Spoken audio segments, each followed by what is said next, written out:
evening and welcome to Dawn TV broadcast at 9 p.m. I'm Eugene Kaptui. And I'm Rinya Rostlin. And here are the stories making headlines. Second Lady Dorcas Rigathi has announced plans to introduce nationwide financial empowerment program beginning with the boy child empowerment. Kuona mtoto wa mvulana akishughulikiwa, the boy child. Over 40 families left homeless after a fire outbreak at Nikki slums in Nanyuki town. Serikali hii ya Kenya iweze kuangalia watu kama hawa wameathiriwa na hii moto, sababu si kawaida. Manchester City reigns again as champions of English Premier League with 89 points. Many questions are being asked regarding democratic form of governance in Africa, as it has led to almost civil wars during elections. Malesi Wafula with more. Thank you, Rinya. We are getting live here from Kitengela, and we are here to get the views of the residents regarding the democratic model of governance in Africa. And I'm here with Kevin. Kindly give us some of your views regarding the democratic systems and how elections are held in our continent. So regarding kulingana na maoni yangu, kulingana na venye uchaguzi umekuwa ikiendelea, si Kenya peke yake, Afrika mzima, kila wakati uchaguzi kisha utasikia kiongozi fulani analia ya kwamba kura ziliibiwa. Hiyo commission ya kufanya uchaguzi kufanya kazi vizuri, na so Kenya imekuwa miaka nenda miaka rudi. Ukiangalia 2017 kiongozi wa upinzani Raila Amolo Odinga alisema kura zake zimeibiwa, ndio hapo ikaleta handshake. Hivi majuzi pia mwaka uliopita umesikia tu akilia IEBC ilimsaidia rais aliye mamlakani saa hii Ruto kushinda, na ilhali yako mshindi, na Raila amekuwa akisisitiza ya kuwa amesisitiza kwa kuwa rules of governing the elections and the election body zibadilishwe ndio uchaguzi ukuwe fair na ukuwe fair. Lakini pia akalia anataka sava ifunguliwe, akaenda paka kotini, lakini anasema paka saizi hakuna sava ambayo imefunguliwa, na analia atikuwa anataka kuona ukweli. Anayasema ameitikia kuwa Ruto ndio rais wa Kenya, lakini anataka tu ushahidi na ukweli ya kuwa uchaguzi ulifanyika kwa haki na si atikuwa kulikuwa na wizi wowote katika uchaguzi huu. Thank you, Kevin. Those are some of the views that we have got here from Kitengela. Back to you in studio, Rinya. Second Lady Dorcas Rigathi has announced plans to introduce nationwide financial empowerment programs. She says she will specifically target boys and young men. Katika ofisi yangu najua kuna mambo ambaye tutakuwa tukishirikiana, kwa sababu ningetaka kuona mtoto wa mvulana akishughulikiwa, the boy child. I think the boy child anatakikana kuangaliwa hata zaidi kushinda vile tumekuwa tukifanya. Regarding the boy child empowerment, what is your opinion regarding the same, or rather what is your view regarding the same? I think the program is okay. That was a good decision, because I feel like the boy child has been neglected so much. Amesaulika kwa society kabisa. That's why you get the suicide rate has been high, and most of them has been the male species. Yeah, so I think it's a good one. Yeah. Those are some of the opinion from the public. First batch of NENARI troops have landed in Goma. The troops are already deployed to fight M23 rebels in East African Democratic Republic of Congo to provide peace and end civil wars in the region.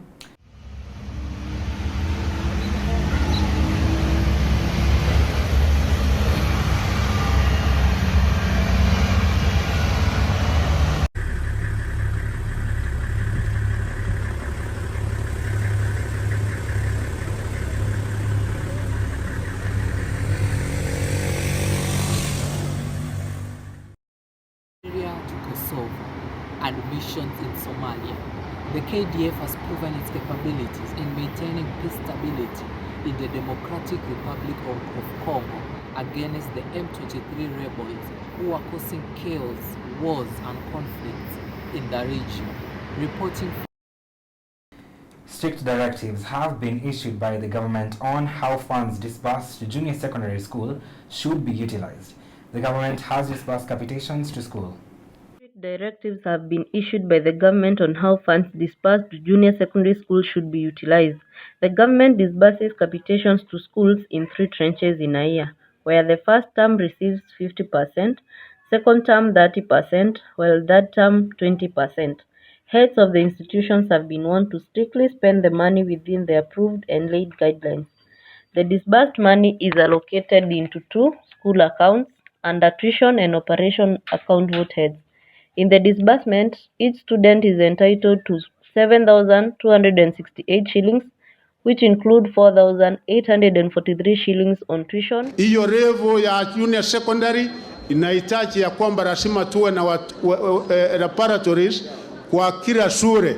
Kwa hivyo tutatoa 25% ambaye ni 4,000 kwa mwanafunzi kushirikia ujenzi wa laboratory. It is now up to the heads of the institutions to ensure that the funds that they have been allocated have been put into good use. Reporting for Don TV, I'm Wairimu Dirangu. Meanwhile, over 40 families were left homeless yesterday evening at Lekki slums in Nanyuki town after their houses were gutted down by fire. The occupants, who are mainly employees at various flower and horticultural farms, were at work during the incident. The fire consumed 40 semi-permanent houses, reducing a whole plot into ashes. The fire has left behind big losses to the families, who now have to depend on well wishes to restart their lives. Residents at the scene said that the cause of the fire could not be established immediately, as investigations are currently underway.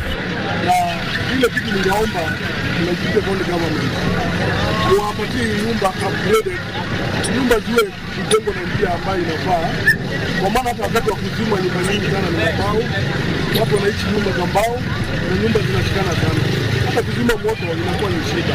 Firefighters from the Laikipia County government, assisted by locals, tried to put out the fire and prevent it from spreading to other houses. Residents commended the county firefighters for their quick response, but urged the government to station fire engines at the prone areas like Majengo and Lekki. Serikali hii ya Kenya iweze kuangalia watu kama hawa wameathiriwa na hii moto, sababu si kawaida. Tuseme kama sasa mtu amekuwa kasi, alafu unaambiwa shamba chako yote imeshomeka, wewe huyo mtu hana chochote kwa nyumba. Kwa hivyo serikali inafaa kuangalia watu wamepatana na hii mkasa ya moto, kama ni chakula na kusaidiwa na manguo. Democracy in Africa is being scrutinized by many scholars in African continent, as many African countries has held elections and almost led to civil wars with high rates of election malpractices and rigging. We will not tire telling the truth. We want to make rigging a very, very expensive enterprise that nobody will ever again think of rigging an election in this country. Without resolving this matter convincingly, there will be no peace in this country.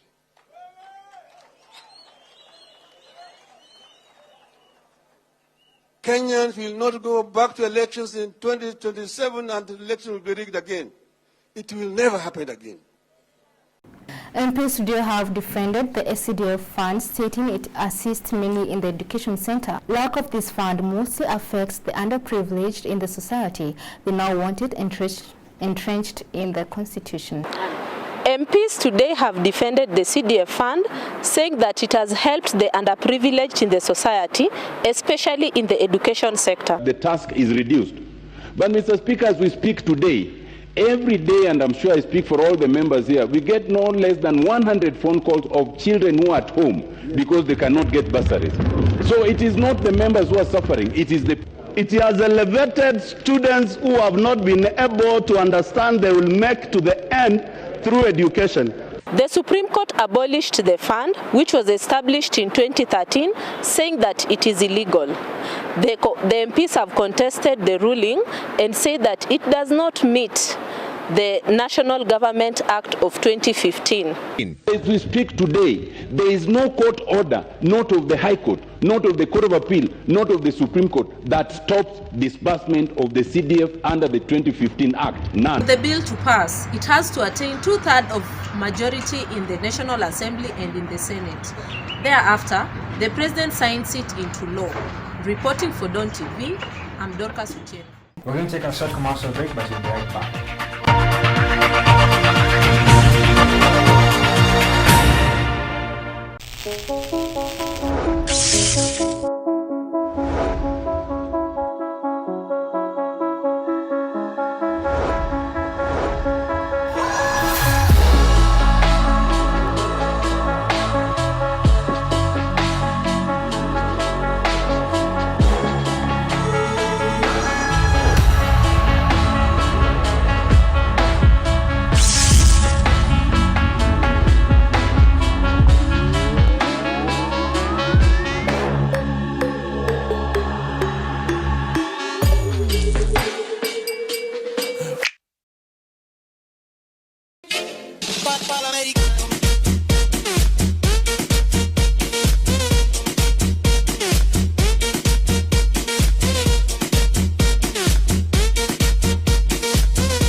Colgate Maximum Cavity Protection. Why are we changing our toothpaste? Because with Colgate Maximum Cavity Protection, I can be sure your teeth are cavity-free. Cavity? What cavity? Let me show you. Most toothaches are caused by tooth holes called cavities. When you brush daily with Colgate Maximum Cavity Protection, its expert formula locks natural calcium in our teeth and helps protect them from cavity. It also has natural mint for minty fresh breath every day. Mom, can I eat chocolates now? As long as you brush with Colgate Maximum Cavity Protection.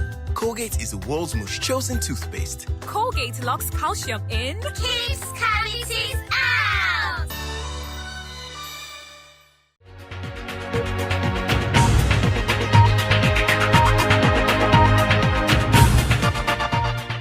Welcome back, and now on to business news. The National Treasury says it has been working over the past few weeks on the expansion of Kenyan tax base, and the measures are expected to yield results. I beg to read the following papers on the table of the House today, Wednesday 14 June 2023, that is afternoon sitting. Supplementary estimates 2 for the financial year 2022-2023 from the National Treasury and Economic Planning, and the following accompanying documents. 1. Financial year 2022-2023, supplementary estimate number 2, program-based budget. 2. Financial year 2022-2023. Reporting for Dawn TV, my name is Mary Ann Nyambura. Now, Kenyan tea farmers are asking the government to kindly come and intervene in the production and distribution of tea. This comes after the country has experienced mass production and importation of tea products. For the longest time, agriculture has been and is the main source of Kenyan exportation. And among the factors contributing to this is tea plantation. Importation has been such a great deal, especially affecting the Kenyan economy, and many tea farmers are actually seeking the government and asking the government to kindly come and intervene to help them sell their local products instead of exporting. But you have clearly seen a negative shift in terms of incorporating local farmers to aid in plantation and selling the products to local users. Instead, we import from other countries, and this has negatively impacted our economy, leading to inflations, and the lives of the farmers are at a great risk of declining, leading to poverty. This is a matter that should be solved within the government. Eugene Kapture, Dawn TV. On to sports news. Manchester City became champions of the English Premier League to the third time consecutively as Chelsea Football Club appoints a new coach. To begin with, Manchester City as the champion of English Premier League after attaining total points of 89. The Citizens managed to be the champion after defeating their close competitors Arsenal, who finished at the second position with 84 points. To his ball again. Chelsea have officially announced that Mauricio Pochettino will be their new coach after resulting to poor performance this season. Mauricio Pochettino takes on from Frank Lampard, who has served as an interim coach. That marks the end of our sports news. Reporting for Don TV, I'm Wasa Francis. Now, those are the news making headlines. Thank you so much for tuning into the broadcast. I have been Eugene Katui. I'm Roslyn Green.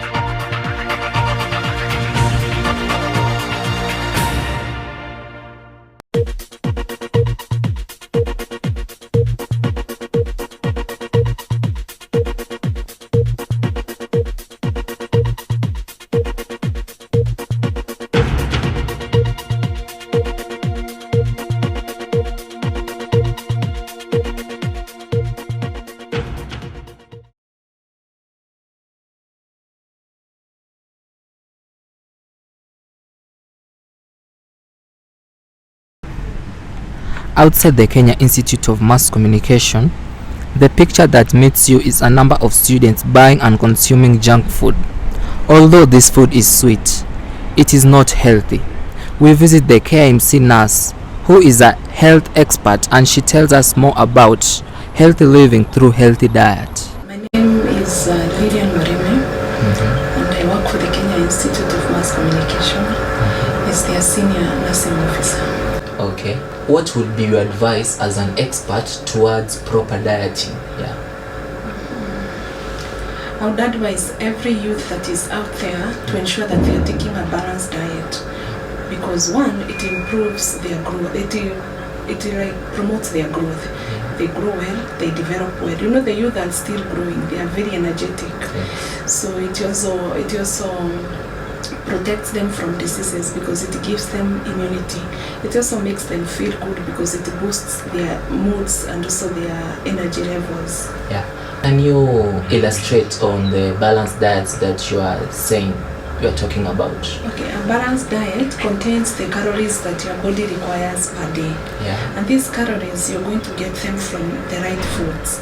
And the right foods are protein, carbohydrates, vitamins and water. For the vitamins, you're going to get them from fruits and vegetables. So you've got to ensure that you prepare this food in the right way for you to get the right nutrients. Have you ever encountered with students, more so in the institute, suffering from poor dieting? Yes, we've had several cases of nutritional issues and the related diseases like anemia. Most of the girls are, when they have poor nutrition, some of them are suffering from anemia, but they do not have the adequate blood levels in their bodies because if a person does not eat well, the body does not produce the red blood cells required. And because most of them normally receive their menses, so the person loses blood, but there is not enough blood that is made, making them prone to to anemia. And then there is also hypertension, there's also diabetes. All these are nutrition-related and lifestyle-related diseases. Okay, and maybe if I may just ask you, if there's a youth who is just 20 years old, but whenever he goes to check up and the weighing scale, he always turns out to be above 90 kilograms. What should you advise that youth who is just watching the show? Okay, weight is one of the measures that shows whether you are healthy. But all this, according to WHO, you cannot say a person that weighs 90 kgs is not healthy. For you to know that a person is not healthy, you've got to do something called BMI. The BMI, you've got to calculate the BMI of that person by taking the weight and you divide it by, you take the weight, that is the 90 kgs, and then the height in meters. Now the measures that you get there are the ones that will show you if the person is healthy or the person is not healthy. Been saying that junk food is really a major cause in this school. So what would you advise the students who like taking junk food, and how can they minimize it so that they can have a good diet and a good body in shape? Yeah. One, I would say that everyone that is taking junk food is a time bomb, and one time it is going to explode, because whatever you are taking now, the foods that you're taking now, you're preparing for your future health. And you're still young, you are not involved in a lot of activities like gym, like going to the shambas and digging. So if you take that junk food, it makes the body, very lazy. You start developing fatigue, and so you become inactive. Now that one makes the body to accumulate a lot of glucose, a lot of fats, and thus you might even end up blocking your veins, blocking your arteries, leading to other things in future. It can even lead to heart diseases, it can lead to hypertension in future, it can even lead to diabetes. So I would advise everyone that is taking junk food, take it with precaution.